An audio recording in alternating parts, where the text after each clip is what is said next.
Welcome to The Hidden Load, the podcast where we uncover the unseen weight carried by the educators and leaders in medicine and explore how to lighten it. I am Dr. Santina, or Tina Wheat. I am a family physician, an educator, a leader, and a coach. Each week, we will dig into the challenges that often go unspoken, from burnout and boundaries to purpose and identity to figuring out sustainability, and share practical tools to help you move from chaos to calm and from burnout to balance. Because the hidden load does not have to be yours to carry alone, and in fact, shouldn't be. Let's get started. Hi, everyone. Welcome back to The Hidden Load for the educators and leaders in medicine. I am your host, Dr. Santina, or Tina Wheat. I am a family physician, an educator, and a coach.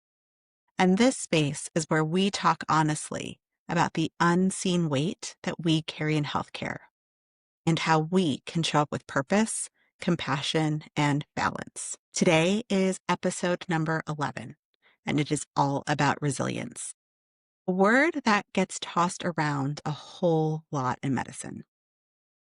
I'm sure that many of you can agree with me and say that you've been told to build it, to teach it, and to embody it.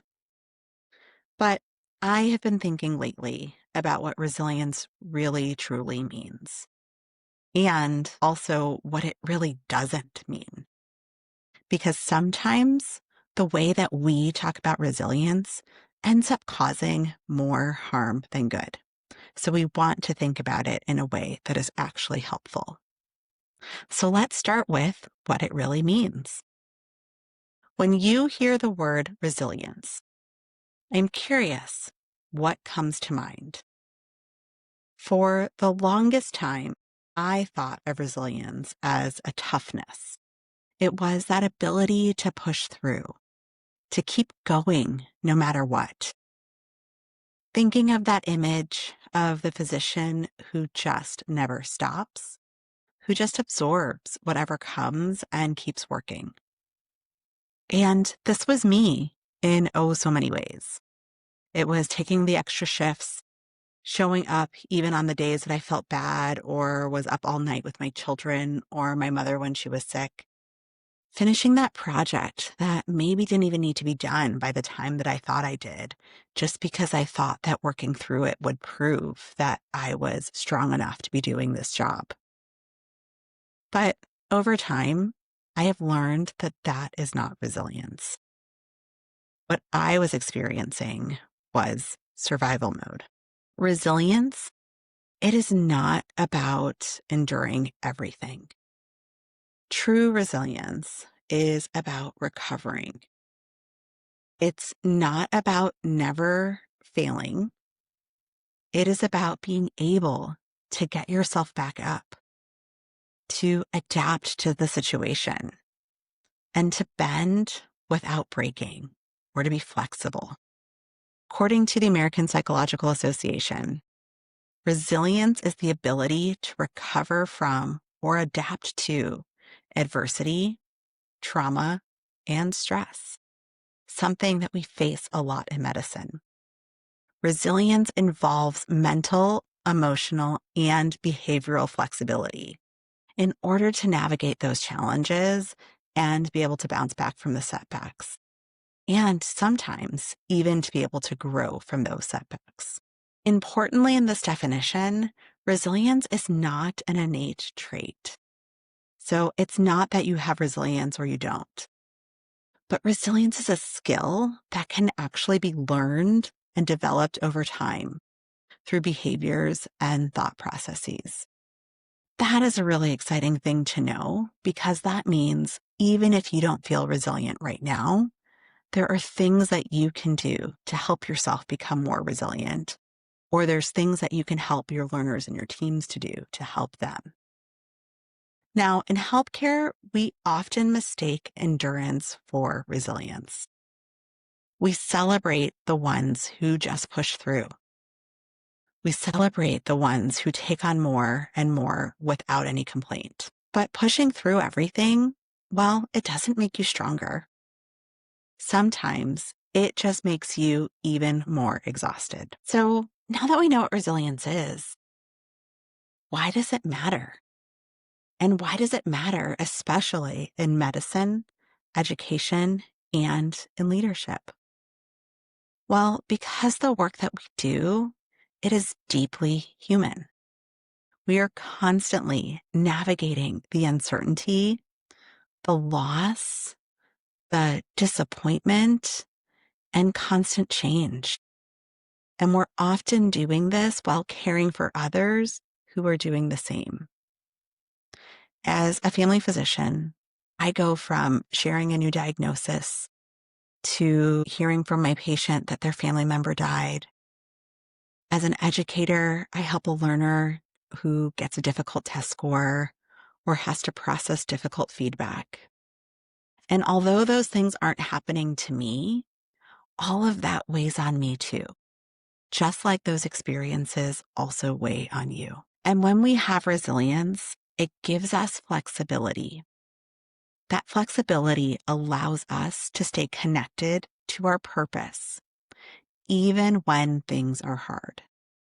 Again, it helps us manage those setbacks, but it also allows us to respond to feedback and to stay open instead of shutting down. And that is something that is so important in a career where, in order to keep up, you have to constantly grow. When there isn't resilience, the stress just piles up, and it piles up kind of like a sediment, layer after layer after layer. And as that stress piles up, it reaches this point where even the smallest of challenges feels insurmountable. Now, resilience doesn't erase the bad days or the hard days.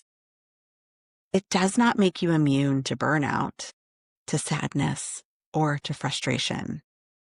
But resilience gives you the tools to navigate each of those things with more self-awareness and, importantly, less self-judgment. Now, we've just talked about what resilience is and why it's important, particularly for those of us in medicine. But let's talk a little bit more about what resilience isn't, because this is where things often go wrong in our culture, meaning the culture of medicine. Now, resilience isn't working longer hours when you are already depleted, like when I mentioned taking those extra call shifts. Resilience isn't taking on just one more thing because something else is struggling. It is okay to lean on your team and be the person who your team can lean on. But you can't take all of those things just because you want to prove that you're tough enough. Resilience also is not smiling through situations that are unhealthy or unsafe. It also isn't pretending that everything is fine, especially when it is clearly not fine. I'm sure that these are all things that many of us in medicine have done and looked upon them as, oh, that was me being resilient. But it's not. And resilience isn't something that we can summon on command when the systems around us are broken. And this is where I feel like resilience has been thrown in our face and sometimes gotten a bad rap.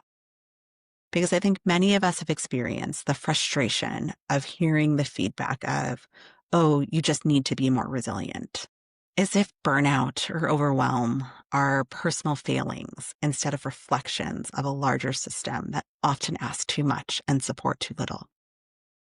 When we get the type of feedback that you just need to be more resilient without talking about how the systems need to change or what other supports can be there, it doesn't build resilience.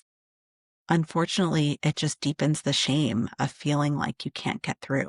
This feedback tells people that you should be able to handle this instead of providing the opportunity to share what support might be needed to help that individual. And so resilience isn't the need to just push through. Resilience is a series of intentional choices that you make to allow yourself to have the space and the flexibility to respond in those hard times. So let's talk about some of those intentional choices that can build resilience. Let's talk about what really helps. So, resilience really does grow from intentional strategic choices, not from accidental endurance. And I do want to share a few that I have found meaningful, both for myself and also for the people that I have coached and for the people that I have taught. The first is rest as recovery, not as a reward. We've already had a whole episode about recovery. And so if you haven't listened to that, I invite you to go back. Rest isn't something that you earn after you have hit a wall. It is something that sustains your ability to do meaningful work. So ensuring that you're protecting your sleep, ensuring that you're taking short pauses during the day, taking time to step away from your inbox to clear your mind. These are all acts of protecting your resilience. The second strategy is to reflect regularly. Resilience thrives when we make sense of our experiences. Reflection, even for 5 minutes, it helps us process emotions and also reconnect with our purpose. It shifts the story from, oh, I failed at this, to look at what I have learned.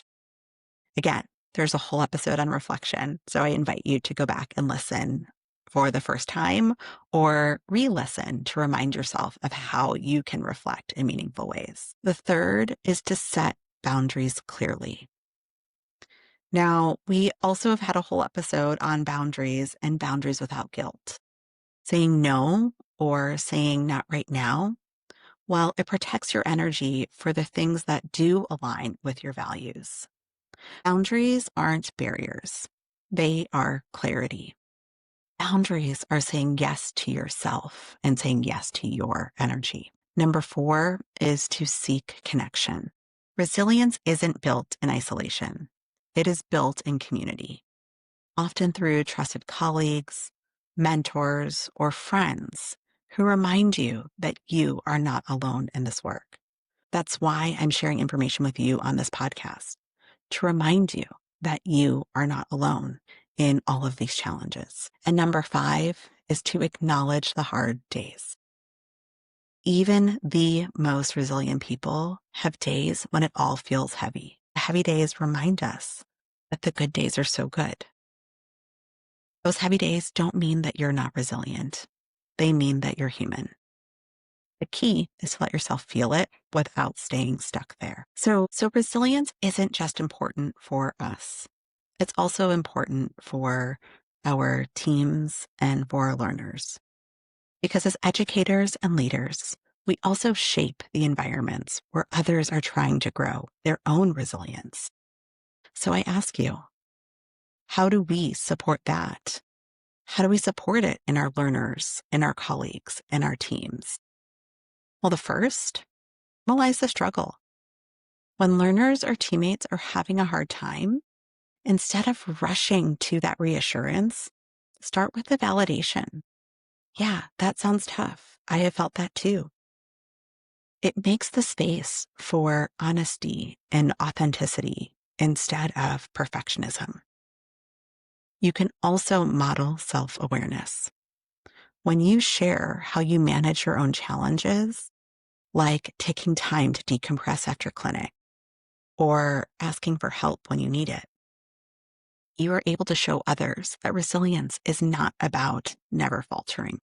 It's also important to create psychological safety. You can do this by encouraging curiosity instead of a fear of failure. When people feel safe to ask questions and make mistakes and to fail forward, well, they are more likely to recover from their setbacks. And you can also shift the narrative. When we talk about resilience, let's make sure that we're not saying do more with less. Let's frame it as take care of yourself so that you can keep doing what matters the most and that you are using your energy to protect you. Because ultimately, resilience is not just an individual trait. Resilience is ultimately a collective responsibility. Now, as I wrap up today, I want to leave you with this thought. Resilience is not about being unbreakable. Resilience is about being able to bend. And part of that being able to bend is knowing when to rest, when to reach out, and when to rebuild. If you have been told to just be more resilient, I hope that you can instead ask, what kind of support would make that possible? And if you are leading others, then I hope that you remember that helping your team or learners build resilience starts with creating the conditions where they feel safe to be human.